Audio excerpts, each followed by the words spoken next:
So అంటే ఇప్పుడు present gold rates fluctuation అవుతూ ఉన్నాయి. సో మీ బిజినెస్ ఎట్లా రన్ అవుతుంది, అసలు సేల్స్ ఎట్లా ఉన్నాయి మీరు?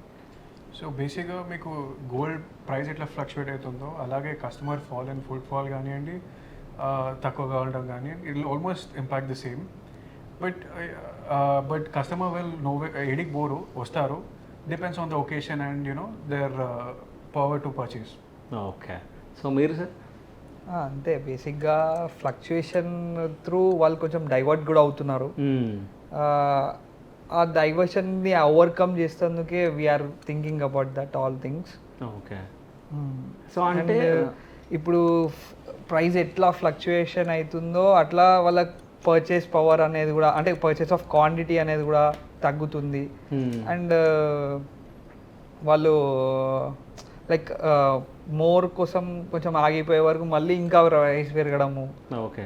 సో అట్లా సిచ్యువేషన్స్ అవుతున్నాయి ఇప్పుడు ప్రజెంట్ అయితే. బట్ ఎనీవే అట్లా కాకపోయినా ఇప్పుడు లెట్స్ సే కస్టమర్ ఎడికి బోడు ఇవాళ దినంలో 19,000 హైయెస్ట్ అయింది. 19,000కి వాళ్ళ దగ్గర 1 lakh రూపీస్ సేవింగ్ ఉందంటే 5 grams జ్యువెలరీ వస్తుంది. అదే 3-4 months బ్యాక్ అయి ఉంటే 10 grams జ్యువెలరీ వస్తుంది. బట్ కస్టమర్ ఎడికి బోడు వెయిట్ అనేది వాళ్ళకి తక్కువ వరకు it depends if they want to buy now or save more and buy some other time. Okay. So it depends on the client and how they want to do it. So example నాదే తీసుకుంటా, నేను డిసెంబర్లో నేను కొన్నా 1,27,000 ఉండే. So అది జాన్కి వచ్చే వరకు 150-160 అయిపోయింది. అంటే ఇంత తొందరగా గోల్డ్ రేట్స్ పెరగడం అంటే ఎందుకు అయి ఉంటుంది అని అంటే మీరు ఏం చెప్తారు? So basically gold is directly related to the global economy.